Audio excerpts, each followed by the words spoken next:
Donc, on est live, les boys. Comment ça va? Ah, ben, vous autres? Ça va. Très bien.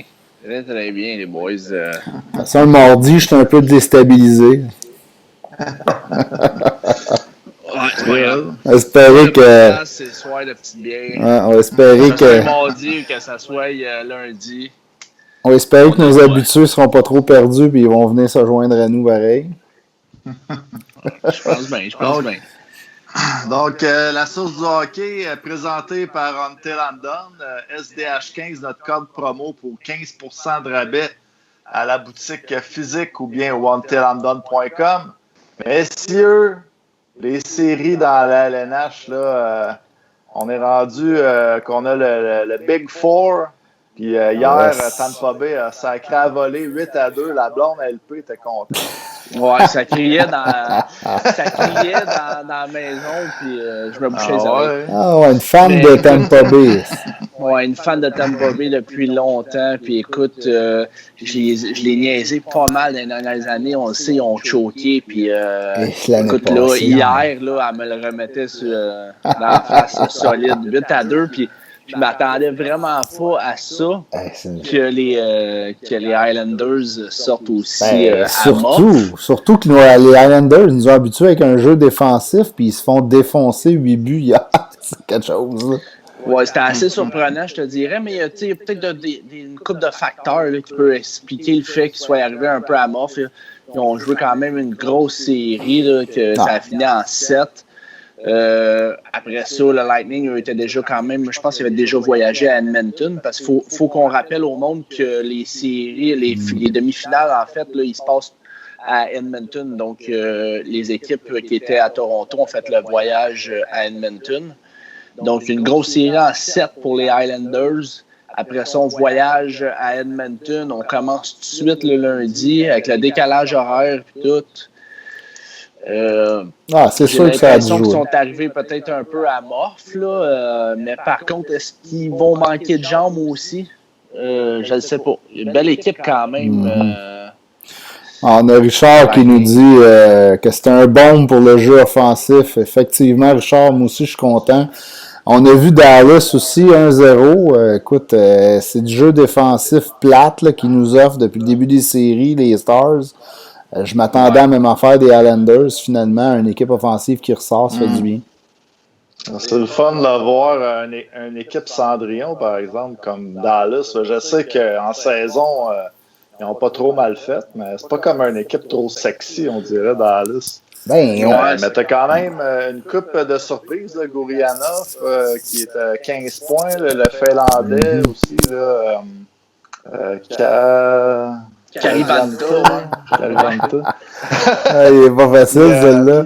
Puis du côté négatif, on peut voir aussi que Tyler Seguin a juste 7 points depuis le début des séries. C'est quand même surprenant quand ça se pourrait être un peu ton meilleur joueur. Les gros joueurs de Dallas, ils choquent là, en ce moment. Là. C'est des joueurs obscurs qui les amènent loin. Ouais, mais écoute, moi, il y a un joueur qui m'impressionne vraiment du côté de Dallas. Outre Escanen en défensive, je pense que John Klingberg, écoute, je l'ai regardé jouer, puis je trouve qu'il joue du solide hockey physique. Il apporte de l'offensive aussi, donc... Mais Klingberg, il a comme droppé un peu dans les 2 dernières années parce qu'il était solide avant. Là, moi, je l'avais dans mon pool, il faisait quasiment 55-60 points. On m'a perdu. Ça agrée de gueule. J'en reviens. OK. Ouais, écoute, c'est vrai, John Klingberg qui avait descendu un peu dans les 2 dernières années. Salut, Seb. Hey, de retour. Mais aussi, on peut parler de Esa Lindell, défenseur finlandais. Solide. Qu'on avait appris à connaître l'année dernière dans les séries, justement. Donc, on voit que ces défenseurs-là, ils sont capables de lever leur jeu d'un cran en play-off. Donc, c'est quand même intéressant. Mais c'est vrai que Dallas, écoute, c'est pas sexy, mais écoute, ils sont là aussi. Puis, ils mènent 1-0 dans la série. Hein? Ah ouais, si t'étais à Dallas, t'es content. Ouais. Ben, Khudobin est en train de voler à job. Ils font quoi l'année prochaine? Il sera plus free agent, lui, je pense. Ben là, Anton Khudobin, il est free Ouais, agent, mais ce que je veux donc, dire, c'est que Dallas va probablement le signer avant qu'il tombe sur le marché. Ouais. Écoute, je ne sais pas. Je l'espère pour eux. Bishop gagne quand même un bon salaire, si je ne me trompe pas. Fait que ce qu'ils vont. Ils peuvent certainement payer 2 bons gardiens, ça c'est sûr et certain. Si le Canadien est capable de payer 15 millions, eux autres sont capables aussi. Puis je pense qu'ils vont avoir un peu de place aussi sur la masse salariale, les Stars de Dallas. Donc, je pense qu'ils sont corrects de ce côté-là. Là. Si on regarde nos prédictions, qu'est-ce qu'on avait dit jusqu'à date, moi j'avais pris Vegas contre Dallas. Encore une fois, je ne prends pas Dallas. Ils me font mentir. Puis de l'autre côté, Tampa Bay, 8-2. C'est pas vous autres. C'était quoi déjà vos prédictions? Là? Ben, moi, j'avais mis Tampa Bay. Vous deux, vous étiez pour les Islanders. Ouais, c'est ça. Mais j'avais sorti les... J'avais pris Vegas aussi, moi. Exactement. Moi, j'avais pris les Islanders en 7 contre Tampa. Écoute, fait que je suis encore... je suis pas trop... C'est une game, là. Faut pas vérifier. C'est une game, là. C'est ça que j'ai dit à ma blonde. J'ai dit capote pas, là. C'est rien qu'une game. C'est sûr, c'est 8 pour leur donner confiance pour mieux les ramasser. C'est ça, exactement. Nicolas Lebeau qui nous dit que c'est Robin Runner, en parlant de Leonard, dans les filets ce soir. Ouais, écoute, Robin Leonard qui revient, c'était Fleury qui avait gaulé le dernier match, puis il a perdu 1-0. Écoute, son équipe, il a pas donné trop de chance. Là. Fait que, non. Écoute, mais tu sais, Leonard, c'est l'homme de Peter DeBoer. Fait que il retourne avec. C'était une journée de congé pour lui là, seulement, dans le fond, qu'il avait donné. Comme les Islanders ont fait avec Thomas Greisch. Ils ont rentré Thomas Greisch, ils ont reposé Varlamov, mais en fin de compte, vu la dégelée, Varlamov n'a pas eu le choix de venir se faire scorer une coupe de buts lui avec. Donc, on fait. Je voulais juste faire la petite wrap-up d'aujourd'hui. Qu'est-ce qu'on va parler? Dans le fond, là, on a commencé ça un peu avec les séries. Ensuite, on voulait aller avec les rumeurs là, de Krug, Taylor Hall. On avait quelques nouvelles aussi là, qu'on voulait jaser. Arizona qui ont de la misère à payer le bill. C'est bizarre encore une fois. Puis on voulait aussi aller avec quelques potins là, qui n'ont pas sorti au Québec, mais qui sont très croustillants par contre.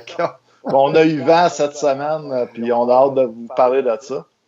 Puis il y a aussi le dossier aussi des joueurs de la Ligue américaine, le Rocket de Laval. Là, on a vu Lucas Vedemo là, qui était prêté dans une équipe suédoise. Cette semaine. Donc, on va avoir, pour faire la liaison avec tout ça, un invité de marque, encore une fois, ce soir, vers les 8h30, Félix Bibeau, qui a signé son contrat avec les Islanders de New York en mai dernier, qui va venir avec nous parler de ça, de lui aussi, sa carrière, comment que ça va. Donc, encore une grosse émission ce soir, les boys. Yes, sir, yes, sir. Il faut. Tant mieux. Est-ce que tu voulais qu'on tourne encore le fer dans la plaie là, de Tampa Bay ou Non, écoute, moi, on me levait dans la plaie à tous les jours avec ma blonde. Donc, je vais laisser ça. On va laisser ça comme ça, puis on va souhaiter une victoire des Islanders au prochain match. Mais on peut peut-être parler des rumeurs, justement, que tu nous parlais, là, la fameuse rumeur de Taylor Hall à Montréal. Je sais pas qu'est-ce que vous en pensez. Écoute, croyez-vous? On dirait que Taylor Hall ou même Torrey Krug, on dirait des gros joueurs. Là.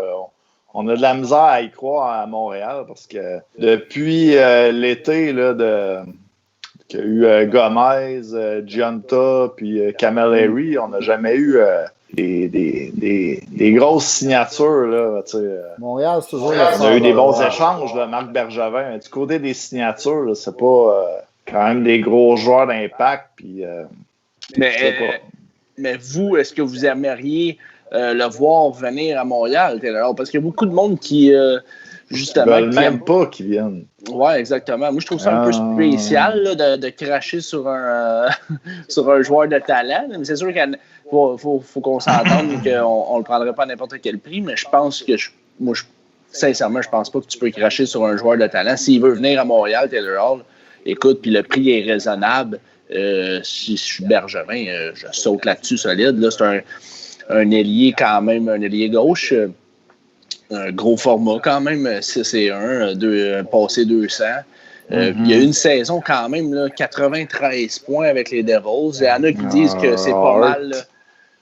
Oui, exactement. Il y en a qui disent que il a fait rien que fait ça dans sa carrière, mais écoute, quand même, l'année d'après, il a été blessé, mais il y avait au-dessus d'1 point par match cette année-là quand même, malgré qu'il n'a pas joué beaucoup de matchs. Là, donc, moi, je pense que vu que pas beaucoup d'équipes qui peuvent se permettre de dépenser beaucoup d'argent, je pense que les Canadiens ont quand même une bonne shot à Taylor Hall quand même. Là. Donc, je ne sais pas combien que ça coûterait Taylor Hall à Montréal, mais tu sais... notre problème est plus à droite qu'à gauche. Ouais, non, c'est sûr, mais écoute, si tu checkes Drouin, je pense que Drouin a déjà joué à droite à Halifax, si je ne me trompe pas, dans le junior. Donc, est-ce qu'on peut l'envoyer à droite? Ouais, je sais bien, mais écoute, je pense que quand tu es je pense que tu peux jouer un peu avec ça. Tu sais, quand tu es allié, tu commences pas à checker. Je sais pas. Moi, je pense qu'on pourrait envoyer Jonathan Drouin ou peut-être même un autre gars. Je pense que tu peux pas cracher sur Taylor Hall, en fait. S'il veut venir à Montréal puis le prix est raisonnable, tu sautes là-dessus. On est tous d'accord, je pense. On a une meilleure équipe avec Hall que sans Hall. J'ai vraiment des problèmes d'audio. J'ai des gros problèmes d'audio, je ne sais pas pourquoi. Ouais. Non. Ben, je vais y aller en attendant que tu règles ça, Pat.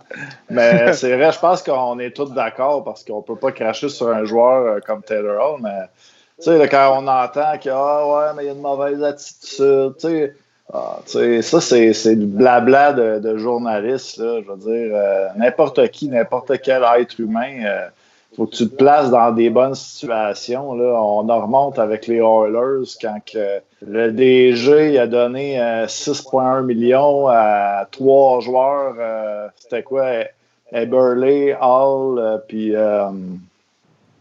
je sais plus qui, là, en tout cas. Bref, tu leur donnes l'équipe, ils sont jeunes, ils ont 20 ans, ils sortaient, ils sont pas encadrés, pas de vétérans. Le Boys Club là-bas, je veux dire. OK. On s'excuse pour les petits problèmes techniques. Là. Des petits problèmes techniques à soir. Je pense que le programme ne marche pas super bien, mais on s'en excuse. Donc, on parlait de Taylor Hall, justement, à Montréal. Comme je te disais, Seb, moi, je pense que Taylor Hall, dans sa carrière, il a vraiment eu comme des équipes où c'est qu'il devait vraiment être la vedette du club. Tu sais, quand je te disais Edmonton, quand il a été repêché, c'était un premier overall. Donc, Edmonton s'attendait beaucoup de lui. Après ça, il est arrivé au New Jersey. Écoute, c'était la vedette du club à New Jersey. Là. Donc, après ça, il changeait à Phoenix. Écoute, il y a quand même eu des bonnes saisons pareilles. Je pense que justement, comme tu disais, tu as 2 vétérans, Weber puis Price, tu sais, eux vraiment, ils prennent l'équipe sur leurs épaules. Ouais. Moi, je pense que le fit serait quand même assez bon à Montréal. Puis j'ai pensé à une ligne ce matin, justement, quand je checkais ça. Je ne sais pas ce que tu vas en penser. Tu me diras ce que tu en penses. Une ligne Suzuki avec Hall à gauche et Jonathan Drouin à droite. C'est sûr que Suzuki, c'est le two-way sur cette ligne-là, mais je pense que justement, si tu vas chercher un joueur comme Taylor Hall, tu n'as pas le choix de l'entourer et d'aller chercher, de le faire jouer avec des bons joueurs comme ça. Suzuki, c'est ton premier centre. Drouin, probablement ton meilleur allié. Là. Je sais pas, peut-être à gauche, droite, moi je pense que c'est peut-être pas si facile que ça de changer l'aile, de jouer reverse là, pour capter les passes quand tu sors de ta zone. c'est un petit peu plus dur quand t'es reverse. Là. C'est pas comme au deck hockey que c'est bon pour les one-timers. Ouais, c'est reverse. C'est peut-être moi là, qui pense que c'est facile, mais écoute. Mais on dit souvent que les joueurs européens, par contre, surtout les Russes, jouent souvent à côté renversé, justement, pour créer plus d'offensives. Mais c'est peut-être plus aussi parce que les patinoires sont plus larges puis ont plus d'espace pour décocher ce type de lancer-là. Du côté de la LNH, avec des patinoires plus petites, je suis un petit peu plus sceptique, par exemple. Ouais, écoute, je sais pas si t'aimerais mieux peut-être un Torrey Krug à la défensive, à la défense à gauche. Écoute. Moi, je casse les oreilles avec un défenseur gauche depuis qu'on a commencé le podcast. On va rentrer Torrey Krug là-dedans. J'ose espérer que Boston va pas le laisser aller parce que on a vu cette semaine Krug en entrevue qui s'est pas gêné pour dire qu'il voulait avoir l'argent qu'il méritait. Puis il y en est aussi à l'âge où que c'est son gros contrat là, qu'il doit aller chercher. Fait que je veux dire, comme Guillaume Latendresse nous a dit la semaine passée, il est à son autonomie, c'est le temps d'aller chercher de l'argent. C'est pas le temps de faire des cadeaux là, à ton équipe. Je veux dire, tu vas où ce qu'ils veulent t'avoir. Là, puis si Boston veut la garder, ils ont juste à s'arranger pour. Ouais. C'est une façon de penser, hein. Puis c'est correct de penser comme ça. Je pense que les joueurs ont le droit de penser comme ça, puis c'est bien correct comme ça aussi. C'est ta chance de faire de l'argent, mais écoute, il y en a qui sont capables quand même de... Il y en a qui ont laissé de l'argent sur la table, puis... Le hockey, c'est rendu tellement de business, mon gars, puis c'est ça. Écoute, c'est sûr que sur un contrat à long terme, quand tu laisses 1 million sur la table à toutes les années, ben comme Guillaume il disait, au bout de la ligne, ben là, c'est 10 millions peut-être que tu laisses sur la table si tu le vois comme ça. Mais écoute, ils vont quand même faire des gros salaires. Je pense que tu check Brad Marchand, Pasternak, qui ont laissé peut-être un peu d'argent sur la table. Est-ce que les Bruins peuvent se permettre de perdre justement Torrey Krug? Je pense pas qu'ils peuvent se permettre vraiment de le perdre. Écoute, avec un Zdeno Chara qui vieillit, qui est là, il a confirmé qu'elle allait revenir pour une autre année si les Bruins le veulent bien, mais je pense que les Bruins vont ils vont la signer. Je pense qu'il faisait encore du bon boulot quand même. Donc, il va signer un contrat d'1 an, mais si tu checkes ça, Chara qui est gros, là, après ça, tu as McAvoy qui va prendre la pôle de cette équipe-là en défensive. Tu as Brendan Carlo, mais écoute, je pense pas qu'ils peuvent vraiment se permettre là, de perdre les services de Torrey Krug. Je serais vraiment surpris, sincèrement, qu'il signe ailleurs. Je pense que là, il essaie de faire monter vraiment les enchères, puis il essaie de négocier, là, un peu, si tu veux, là, sur la place publique. Il y en a qui font ça, là, mais je pense qu'il va quand même signer. Je pense que. Puis peut-être même à rabais. Peut-être que peut-être qu'il va signer aux alentours de 7,5. Dans le fond, à t'écouter parler, LP, il pourrait signer beaucoup. Il pourrait signer un long contrat. Il pourrait signer... Mais moi, je pense qu'il va signer un long contrat. Il va signer un long contrat, là. C'est avec sûr, Boston. Mais je pense que il pourrait quand même avoir plus sur le marché des joueurs autonomes, là. Mais je pense qu'il va signer peut-être aux alentours de 7,5 millions par année là, pour une longue période de temps. Là. Okay. Je pense que sur le marché, je pense qu'il peut y avoir quand même plus. On sait comment que le marché des joueurs autonomes est. Là, tu repayes tout le temps. Mm-hmm. Ouais, Pat, ça va-tu bien tes affaires, toi, là? Ou qu'est-ce qui se passe? Ouais, il n'a pas l'air de... Je pense que Pat, son micro, il ne fonctionne pas. Aujourd'hui, on a un problème technique, mais c'est correct. C'est pas grave. On va y coller à la shot. On va y coller à la shot pour les segments puis tout. Puis il nous écoute. Là, il nous écoute, il fait des sourires. Bon, parfait. Fait que, on a, comme je l'ai dit, Arizona là, qui a eu de la misère à payer ses billes. Tu penses-tu que qu'ils sont encore en problème d'argent ou d'après toi? Écoute, c'est Arizona, là, c'est spécial qu'est-ce qui s'est passé là. Hein? Le DG qui a sacré son camp avant le début des playoffs.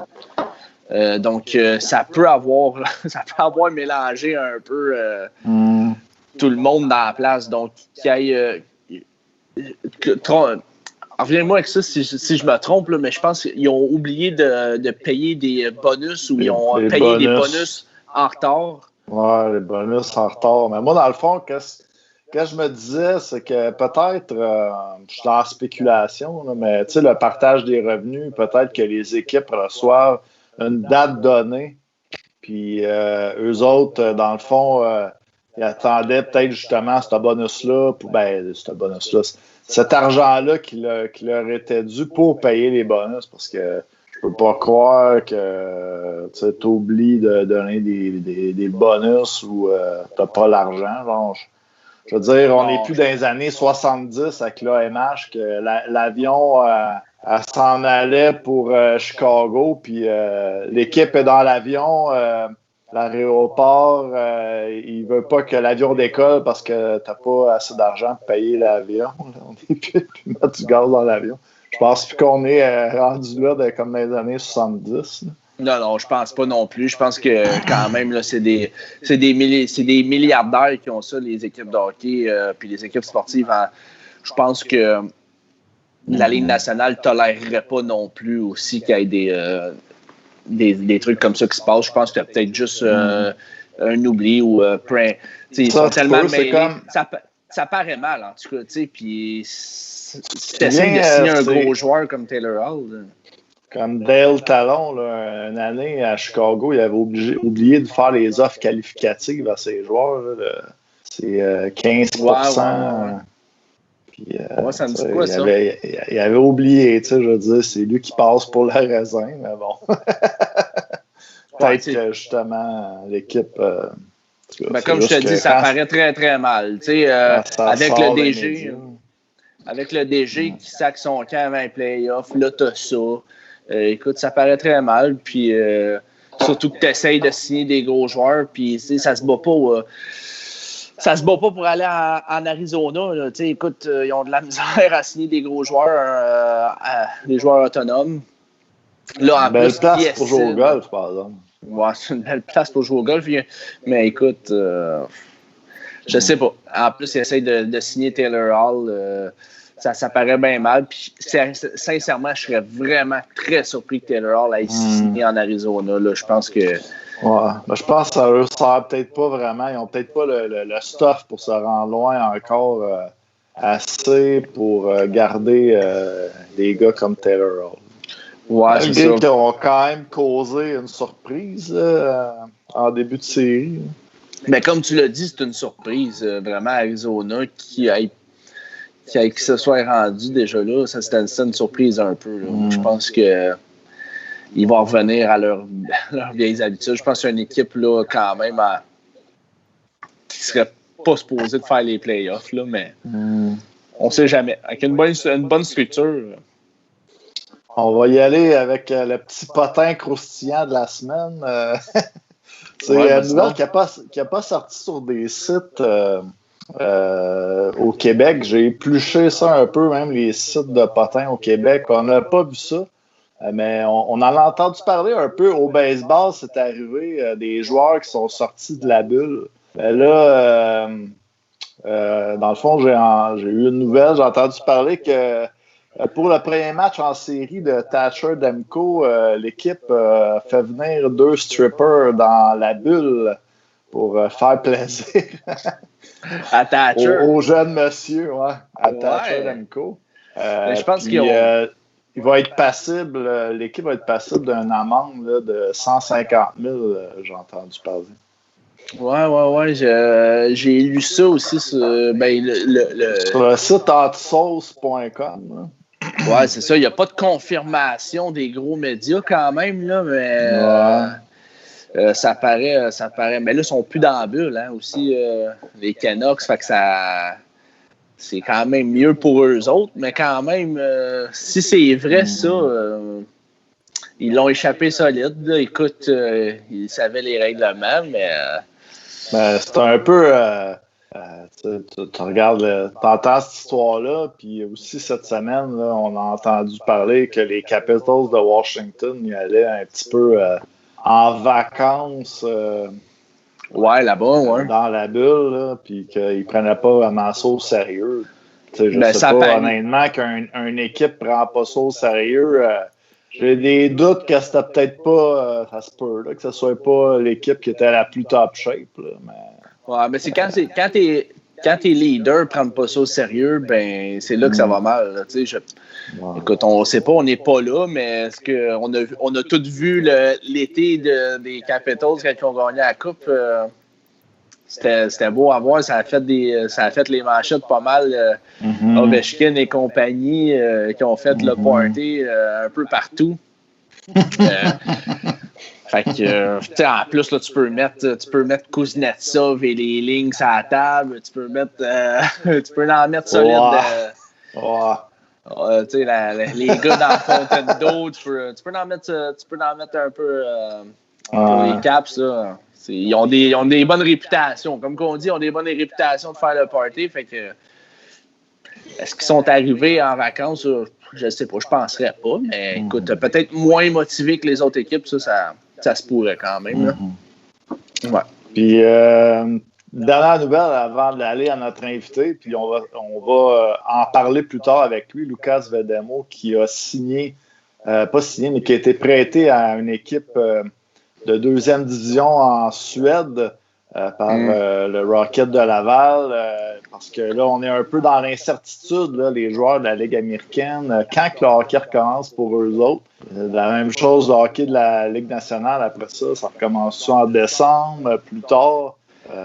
Donc, lui a été prêté en équipe de la Suède. On pourrait peut-être, je ne sais pas si Pat nous entend, pourrait nous faire un signe de tête, mais pour faire la liaison avec tout ça, peut-être aller à notre invité Félix Bibeau, parce que je vois que l'heure avance, qu'on est rendu à 20h30. Ouais, je pense que Pat nous entend puis qu'il va le rentrer. Là. Pour ceux qui sont pas là, qui étaient pas là, Pat a des problèmes de microphone, ça marche pas, donc on peut pas entendre sa voix mielleuse. Oh. Ouais, exactement. Il y a de la jasette en plus, Pat. Salut Félix, es-tu là? Salut, ça va bien? Ça va bien, toi? Salut Félix. Ça va super bien. Yes, sir. Donc, on est avec Félix Bibeau, qui a signé son contrat avec les Islanders de New York en mai dernier. Joué cette année avec les Remparts de Québec, était le capitaine de l'équipe. Et ensuite, à la date limite des transactions, tu as été avec les Saguenay de Chicoutimi. Malheureusement, on ne saura jamais si avec l'équipe que vous aviez, vous auriez pu vous rendre jusqu'au bout, Félix.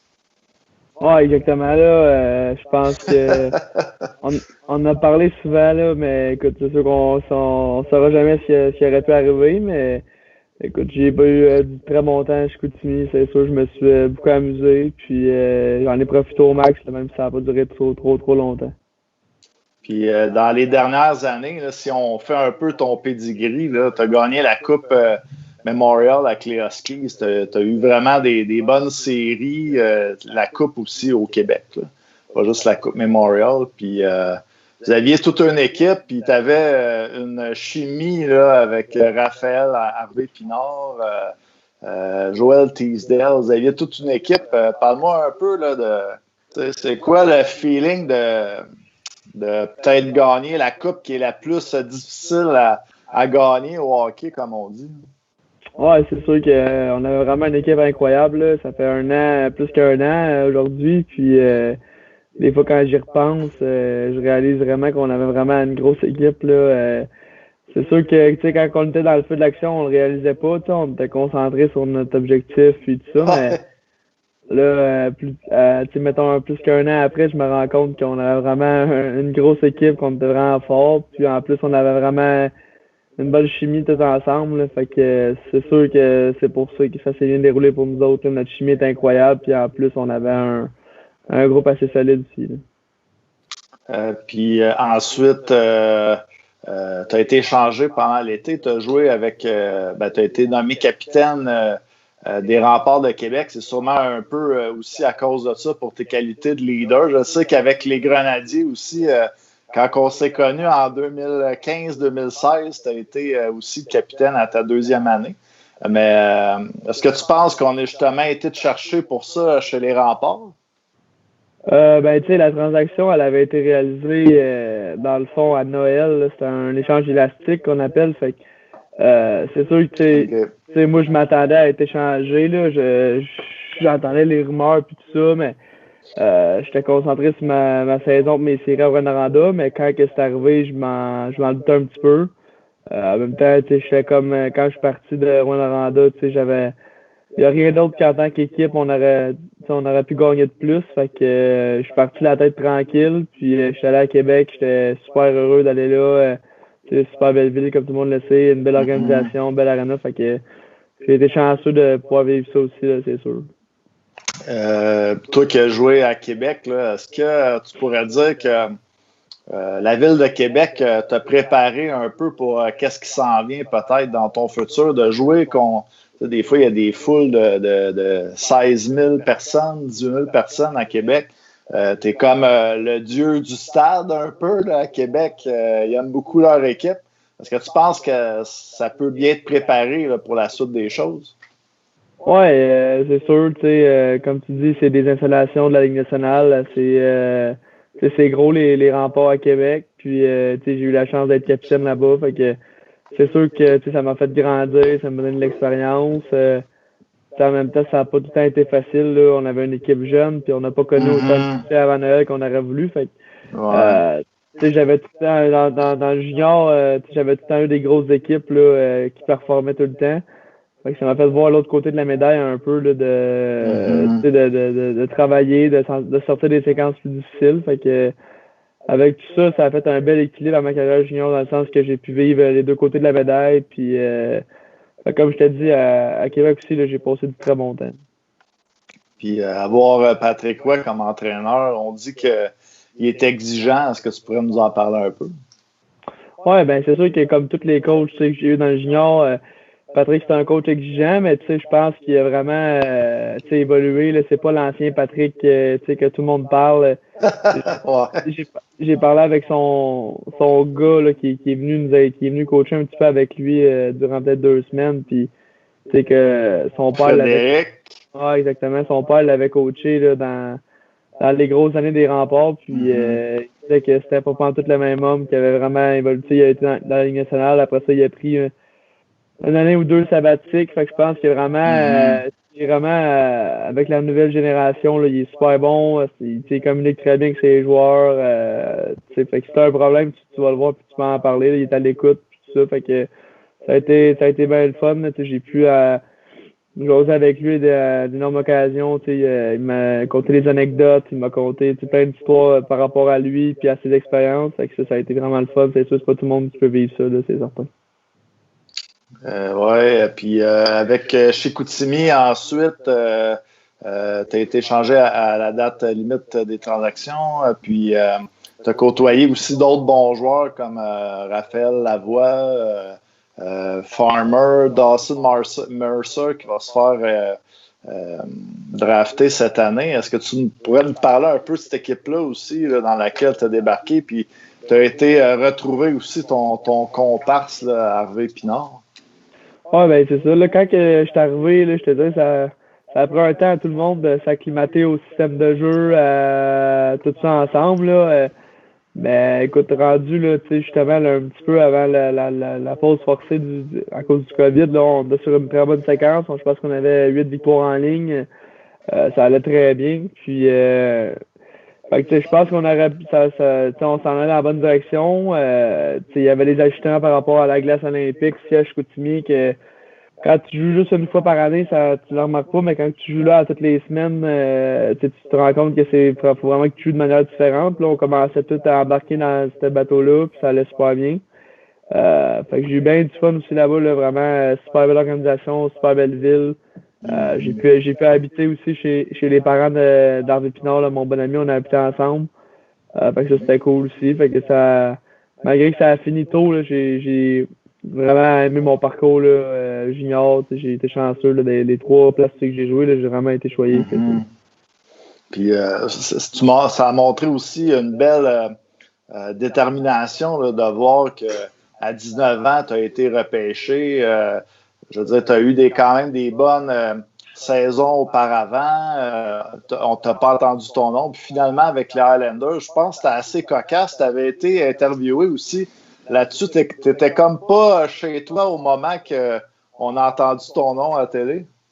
Non, ben, j'avais été interviewé par eux, puis j'étais chez moi, j'écoutais le repêchage, mais c'est juste que, tu sais, je l'écoutais pas de manière attentive, là, dans le sens à être stressé, puis je l'écoutais plus pour, tu sais, certains, il y avait des gars dans l'équipe des Huskies qui allaient être repêchés, le Bocage, qui était repêché, fait que là, je checkais ça pour ça, puis tu sais, à un moment donné, mon téléphone a sonné, puis c'était le recruteur des Highlanders qui m'a annoncé qu'il allait me repêcher avec leur prochain choix, puis ça a déboulé là, super vite. Fait que c'était vraiment inattendu. Là, tu sais, je l'écoutais plus comme pas comme partisan, là, mais j'écoutais ça, puis j'étais aucunement stressé. Fait que mes attentes, je n'avais aucune. Fait que quand j'ai été repêché, ben ça a vraiment été un choc là, un peu là, de manière positive, là, mais.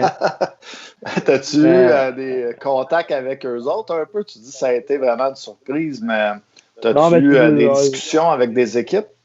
Oui, c'est ça. J'avais eu une bonne rencontre là, avec eux là, d'une 2 heures, 2 heures et demie. Là, ça a été assez long.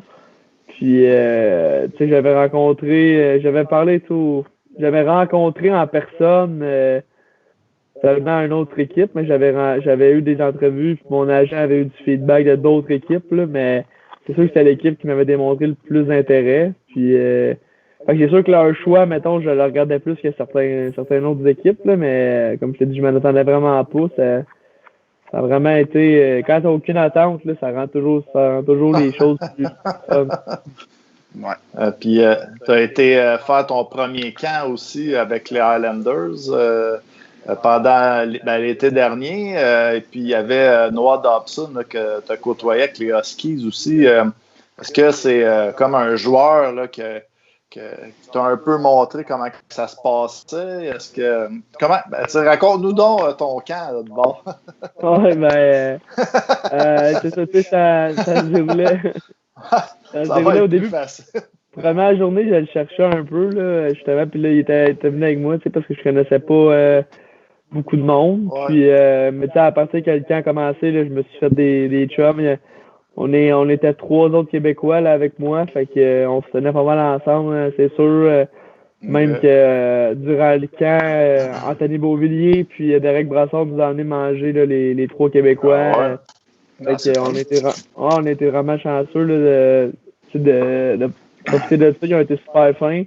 Sinon, mon camp, ça s'est bien déroulé. Là. J'étais vraiment content de mon camp que j'ai fait. J'ai été là-bas environ 2 semaines, là, je pense, environ. Là.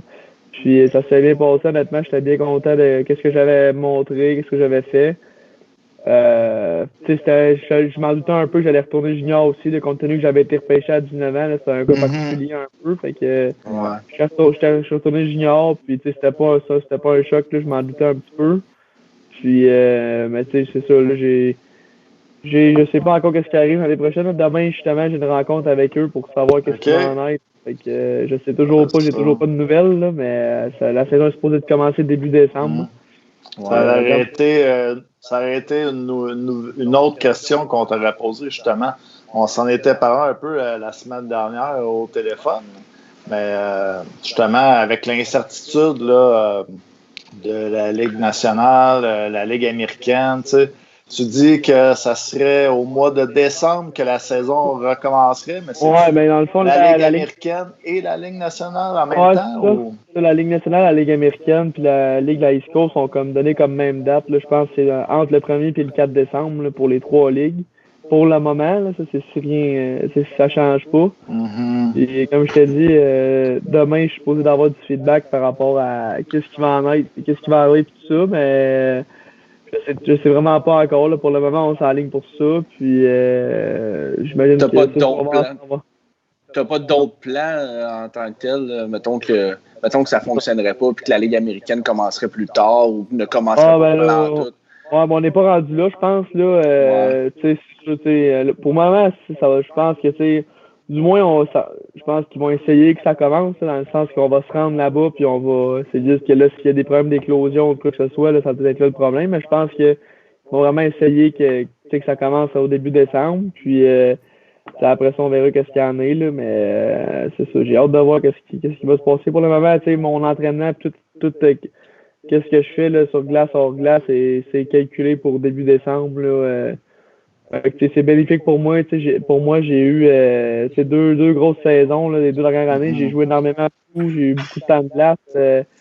J'avais des petits déséquilibres sur mon corps, là, des épaules, des genoux, des chevilles qui avaient mal un peu. Fait que là, j'ai pu tout guérir ça. Puis je pense que c'est à mon avantage quand même de pouvoir passer plus de temps dans le gym. C'est ce que j'ai pas pu vraiment faire dans les 2 dernières années. Fait que pour ça que c'est bénéfique pour moi, là. Est-ce que tu réussis un peu à chausser les patins, à jouer au hockey à l'aréna avec une coupe de gars? C'est comment que ça se passe de ce côté-là? Ouais, on a bien à Châteauguay, dans le fond, il y a une ligue qui a été mise en place, là. Une ligue assez compétitive, là. Tous des joueurs professionnels, universitaires, juniors majeurs. Fait que ça fait un très bon calibre de jeu. Fait qu'on a ça une fois par semaine. Sinon, j'ai 2 autres pratiques avec un entraîneur de skills par semaine. Fait que j'embarque 3 fois, je touche à la glace 4-5 heures par semaine. Puis après ça, j'ai mes entraînements 5 fois semaine hors glace. Fait que ça me tient pas mal occupé. Sinon, je joue au golf un peu. J'en ai profité cet été. J'ai joué plus que les autres années. Fait que, mais sinon, c'est pas mal ça que je fais de mes temps libres. Ouais. Du côté du Rocket de Laval, là, cette semaine, on a entendu parler que Lucas Vedemo a été prêté à une équipe de la Suède en 2e division. Tu penses-tu que ça serait une option qui serait envisagée là, pour la suite, peut-être jusqu'à décembre? Jusqu'à décembre, non. Ça, c'est certain. Après ça, là, qu'est-ce qui va en être si la saison... qu'est-ce qu'il y en a, honnêtement, j'ai même pas parlé de ça avec mes agents, rien du tout. Là. Comme je t'ai dit, pour mon type de joueur, ça me permet de prendre du coffre. Je suis pas un joueur qui est fort, extrêmement fort naturellement. Il faut que je mette beaucoup de temps dans le gym. Fait que ça, c'est bon pour moi. Puis je m'entraîne en privé avec un entraîneur que ça fait 7 ans que j'étais avec lui. On a une super bonne relation. Fait que ça, c'est super cool. Puis moi, je vois ça, comme je t'ai dit, d'un œil, dans le sens que c'est bénéfique pour moi. Ça va m'avoir vraiment permis de relaxer, de me reposer l'esprit. Puis quand ça va recommencer, je pense que je vais avoir encore plus faim, puis je vais avoir encore plus le goût de m'améliorer, puis de performer. Ben justement, c'est bon des fois de prendre un peu de recul, comme tu dis, puis de jouer au golf, de faire d'autres choses, parce que tu as joué au hockey toute ton adolescence, depuis un sale bout, donc c'est bon de prendre du recul un peu, puis ça te le permet en ce moment. Là. Ouais, c'est ça, exactement. Puis je me stresse pas avec ça, là. C'est ça. J'ai quand même un plan de mis en place, dans le sens que je suis structuré, j'ai 3 glaces par semaine avec 5 entraînements. Fait que c'est structuré, puis j'ai quand même une bonne base. Puis quand ça va partir, ben je serai pas épuisé mentalement puis physiquement non plus. Je te demanderai pas c'est qui ton équipe préférée dans les séries, mais pour les Islanders, ça va bien. Jusqu'ici, dans le carré d'as, là. Ouais, ben c'est ça. C'est une équipe qui est... je l'ai vu durant le camp l'année passée, là. La structure d'équipe est assez incroyable. Là. C'est vraiment une équipe qui est bien encadrée par Barry Trotz, qui a vraiment une belle structure en place. Puis je pense qu'ils en ont surpris plusieurs, mais c'est une équipe qui toute l'année, ils ont été dans le top du classement. En plus, avant la date des limites des échanges, il avait été chercher Pajot puis Green. Fait ils ont vraiment une équipe complète. Là, fait que c'est sûr qu'hier soir, ça n'a pas bien été, mais je suis pas mal sûr qu'ils vont pas se reprendre. Puis honnêtement, les autres games, j'y suis, mais pas chaque soir devant ma télé, mais les games des Islanders, j'aime bien ça les regarder. Puis justement, là, contre les Flyers, je trouvais qu'ils jouaient vraiment bien, puis qu'ils étaient juste pas chanceux. Là. Ça s'est rentré en 7, je trouvais que Mais comme dans Game 7, là, c'est ça, ils ont vraiment dominé le match, puis ils méritaient de gagner cette série-là. Je pense pas qu'ils l'ont volé, fait que on va continuer à les regarder. Tu parles de la structure de l'entraîneur Barry Trotz. D'après toi, c'est quoi la clé là, qui fait que l'équipe a autant de succès? Ben, je pense que premièrement aussi, il y a pas un joueur qui est plus gros que l'équipe, là, dans le sens que les autres là-bas, c'est vraiment la première journée du camp, là, c'est vraiment ça qu'ils mettent de l'avant, là, le team first, puis de tout le temps être l'équipe en premier. Puis je pense que chaque gars peut se regarder dans les yeux puis ils savent que l'autre va être là pour eux, puis l'inverse est aussi vrai. Puis je pense que aussi la structure, tu arrives à l'aréna puis tu sens que tout le monde est dans le même bateau, que ce soit moi, un choix de 6e ronde ou Noah Dobson, le choix 10e au total. Il n'y a pas d'échelle, il y a pas de. Tout le monde est égal. Puis, ça, je pense, à part du directeur général, des coachs, après ça, des vétérans, tout le monde. Fait que c'est pour ça qu'ils ont dans l'équipe, parce que c'est pas l'équipe la plus talentueuse là, sur papier, là, c'est certain, mais c'est une équipe qui, à chaque fois, c'est difficile à affronter. Fait que c'est pour ça qu'ils sont rendus là, puis on va espérer qu'ils se rendent en finale de la coupe, là, c'est sûr. Puis pour ceux qui ont côtoyé le Canadien, qui sont fans des Canadiens, toi qui as côtoyé Dawson Mercer et puis Hendrix Lapierre qui vont se faire repêcher prochainement, c'est des choix que le Canadien pourrait peut-être envisager, choisir. Est-ce que tu nous parlerais de eux? Est-ce que ce serait peut-être un bon fit à Montréal? C'est quoi que tu penses de ça? Je pense vraiment que premièrement, ces deux gars, des super bonnes personnes, là, deux gars que tout le monde appréciait dans l'équipe. Puis après ça, deux gars avec énormément de talent, là, j'ai pas pu vraiment jouer avec Hendrix parce qu'il y avait eu ses problèmes de commotion l'année dernière, mais on le sait que le talent qu'il a, là, je pense qu'il y a déjà dans un game hors concours, là, je pense qu'il y a une partie de 5 points déjà. Écoute, je pense que ça a une question de temps pour lui là, qu'il va se remettre en marche, mais Dawson sera un joueur complet là, qui peut jouer dans toutes les situations. Très bon joueur, très bonne personne. Puis, comme je t'ai dit, là, les Canadiens, c'est dans ce range-là, peut-être qu'ils peuvent être repêchés. Fait que c'est sûr qu'il serait deux très bons choix. Intéressant. Puis quand tu étais avec les Islanders, là, le mot dans le vestiaire, est-ce qu'il y en avait qui faisaient pas des mauvais coups, là, mais qui ont essayé de faire des tours là, aux recrues, tout ça? Est-ce qu'il y avait comme un genre d'ambiance comme ça? Honnêtement, non. Là, comme je t'ai expliqué, il essaie de mettre tout le monde à l'aise et de pas justement là, faire des coups qui montrent. Mais écoute, non, comme je t'ai dit, pas vraiment. On était séparés en deux groupes, là, puis tout le monde était bien correct, honnêtement. Là, puis c'est ça. Tu peux sentir justement que on appelle ça là, des vets sales, nous autres, en termes de hockey, là, des vétérans qui s'en permettent plus, là, mais pas du tout. Ils n'avaient vraiment pas la boule. Sinon, as-tu une petite anecdote que tu pourrais nous conter? Par rapport à des joueurs des Islanders? Ou, ouais. De tes expériences. Je sais pas si vous connaissez Ryan Pollock, là, le défenseur. Ouais.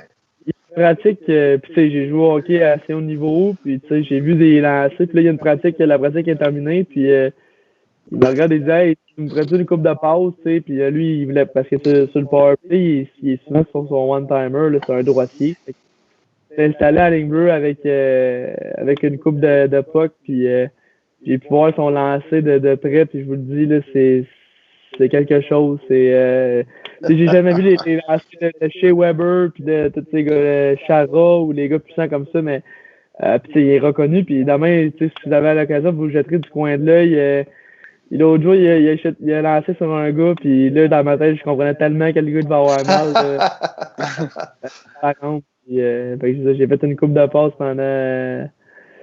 Sinon aussi, Nick Leddy, je sais pas si Nick Leddy, c'est un défenseur assez mobile, qui est vieilli, mais qui était reconnu comme un des meilleurs patineurs dans la LNH. Puis l'année passée, au début du camp, première journée du camp, c'est la première pratique de Barry Trotz, c'est comme reconnu auprès des joueurs de la Ligue nationale que comme quoi c'est une pratique extrêmement difficile. c'est pas une pratique que tu fais juste patiner. Tu as des rondelles, tu fais des exercices, mais ça patine, puis le pace est assez grand. Puis toute la pratique, c'est souvent comment que ça fonctionne, c'est en équipe de 2, des genres de courses, puis des genres de... Puis à côté, dans le play du toi, tu vas être avec toi avec toi. Puis là, ça a donné que moi, j'étais à côté de Nick Laddy. Toute la pratique, puis j'essayais de le suivre, mais j'avais de la misère un peu. Il patine pas mal, mettons. Vous regarderez ça demain aussi. C'est bon, ça. Ils t'ont matché avec un bon. Ouais, c'est ça. Good. Ben, merci, Félix, d'avoir pris le temps avec nous. C'était très généreux de ta part. Puis, ben, on va te souhaiter bonne chance pour la suite. Puis, on va espérer que tu joues au hockey le plus vite possible. Ouais, merci, Félix. Bon, merci beaucoup, les gars. Merci. Bonne fin de soirée. Salut.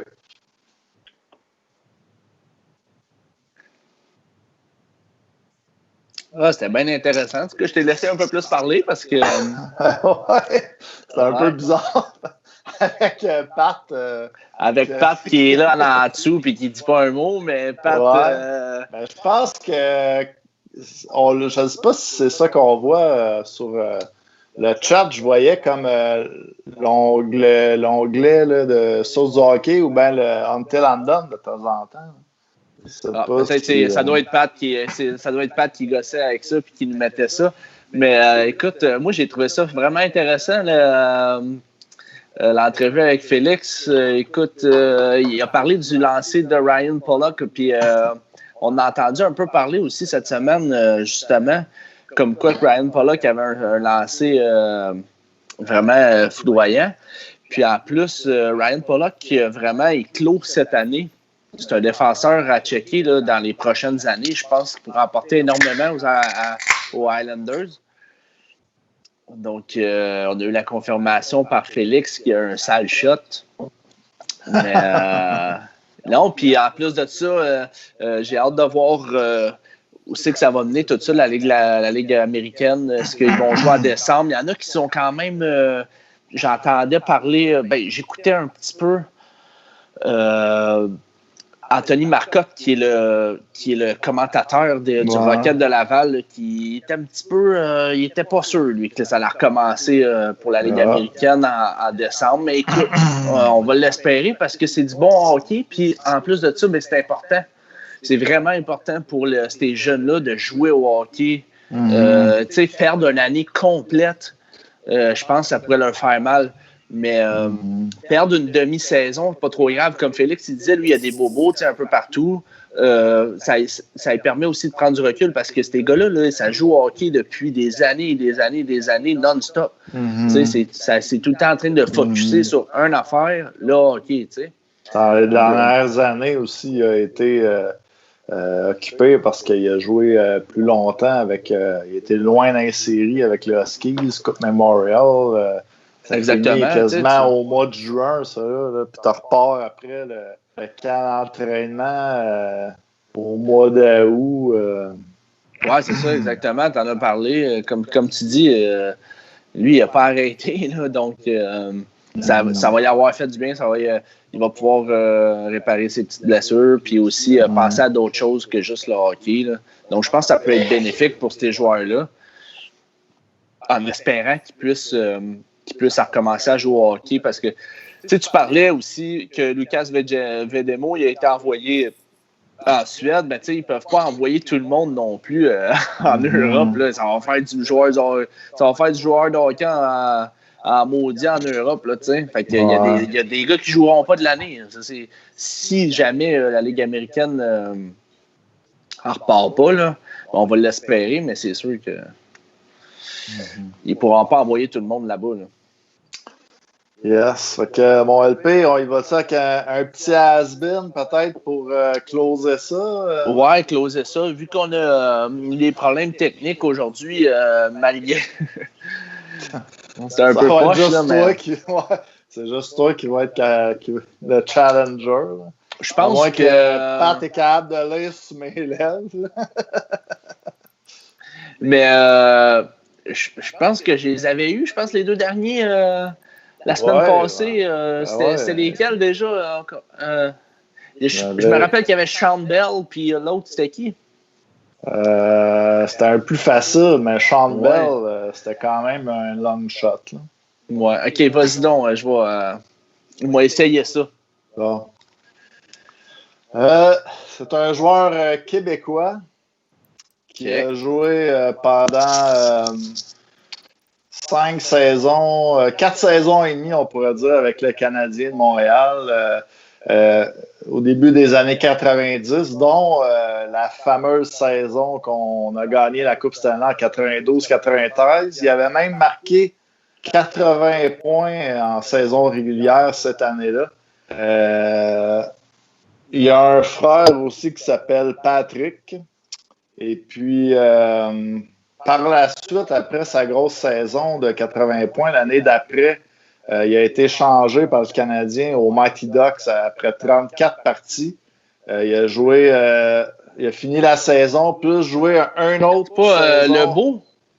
Stéphane Lebeau, ouais. Stéphane Lebeau. Quand même. Je suis quand même pas sûr malgré tout, parce que c'est des années début 90. Moi, je suis né en 90, Seb, donc je suis quand même pas si pire pour ça. Là. Je sais pas si tu peux l'envoyer un autre vite de même. Peut-être plus dans mes années à moi. Mes deux que je m'étais trouvé, c'était des joueurs un petit peu dans ces années-là, mais l'autre, peut-être que tu vas le trouver. Hein. Joueur du Canadien, un joueur à grande stature qui était un Suédois, 6 pieds 5, qui était un choix de 5e ronde du Canadien. C'est un défenseur. Il a joué de 93-94 à 97-98 avec le Canadien. Il a terminé sa carrière avec les Bruins en 2001. C'est un joueur qui est ensuite allé en Suède, retourné dans son pays natal. C'est un joueur qui était très critiqué pour sa vitesse. Il était très lent, là. Il était pas très rapide. Très lent. Pas très rapide. C'est un défenseur, on pourrait dire, à caractère défensif, parce que il ne noircissait pas souvent à la fin de pointage. Puis il n'était pas si physique que ça pour un gars de 6 pieds 5 non plus. Finalement, on peut dire son nom de famille avec la vitesse, il y avait un petit jeu de mots que le monde se plaisait à dire. Je sais pas si dans le chat on peut regarder s'il y a des gens là, qui l'ont peut-être marqué ou. Écoute, je ne sais pas en tout. Écoute, je pense que tu m'as sur celle-là. 6 et 5 Suédois qui a joué jusqu'en 2001, tu m'as dit. Ouais. Défenseur suédois de 6 et 5. Écoute, tu m'as avec celle-là, mon Seb. Ouais. Donc, le joueur qu'on cherchait était Peter Popovic. Popovic. Popovic. Écoute, je l'aurais pas eu, mais le nom, oui, je me rappelle de Peter Popovic, là, mais mais non, je l'aurais pas eu. Bravo, Seb, pour celle-là. Bon, 1-2, c'est pas si mal quand même. Ouais, exactement. Fait que c'est dommage qu'on n'a pas pu entendre plus la voix mielleuse de Pat ce soir. Malheureusement, un petit problème de voix écho. Là. Ouais, exactement. Pat qui a des petits problèmes de microphone ce soir, mais on va s'en reprendre. Écoute, la semaine prochaine, il check bien ça. La semaine prochaine, il nous laissera pas dire un mot. Ça va être. Ouais, tu sais, je suis sûr que aussi avec Félix, là, Bibo qui était là aujourd'hui, Pat aurait eu quelques questions croustillantes à lui poser, que ce soit à propos de Patrick Roy ou les joueurs qu'il a joué avec au cours de sa carrière ou d'autres peut-être anecdotes là, que on a posé la question. Là, mais Félix, qui est un gars super sympathique que j'ai côtoyé avec les Grenadiers pendant 2 ans. en 2014-2015. C'était sa première saison, puis l'équipe avait gagné la Coupe. Et puis, on s'était rendu au championnat canadien qui était cette année-là à Rivière-du-Loup. Malheureusement, l'équipe avait perdu en finale. Mais toute une run. Puis Félix, aussi, cette année-là, jouait avec Maxime Comtois et puis Antoine Morin. Puis, je sais que l'année d'avant, Bantam 3A, là, j'en remonte à loin là, quand même. Ouais. Mais Félix, c'était lui qui avait fini premier pointeur de l'équipe Bantam 3 devant Comtois, Morin. Puis je sais que sa première année avait été plus difficile, mais il avait eu une belle progression. Puis la deuxième année, je pense qu'il avait fini avec 59 points, capitaine de l'équipe. Mais qu'est-ce qui a fait son succès, je pense, là, au-delà de tout ça, de sa progression, c'est qu'il y a eu il a tout le temps été un travailleur acharné, tout le temps été dans le gymnase, tout le temps pris le hockey au sérieux, puis c'est un gars qui est à son affaire. Puis, il est vraiment généreux, sympathique, comme on a pu voir là, ce soir. Oui, on va le suivre dans les années à venir, Félix, avec peut-être les Islanders un jour. Il va probablement commencer avec les Sun Tigers de Bridgeport, le club école des Islanders. Puis on l'espère. On espère qu'il va finir par jouer dans la Ligue nationale, c'est certain. Mais comme tu dis, les travailleurs acharnés, ils ont des bonnes chances parce que... Puis ils tombent dans une bonne équipe. Tout ça avec les Islanders. Exactement. Un bon fit. Exact. Good. Merci. Merci Pat, même si ça, on ne le voit pas là, à l'écran. Mais merci LP. Donc, on va peut-être rappeler aux gens le code promo SDH15 pour 15% de rabais à la boutique untilandone.com ou à la boutique physique au 1030. Ouais, puis on s'excuse encore pour le petit problème de microphone à Pat, mais on s'en reprend la semaine prochaine. Good. Bon, salut LP. Yes, sir. Salut tout le monde. Salut tout le monde.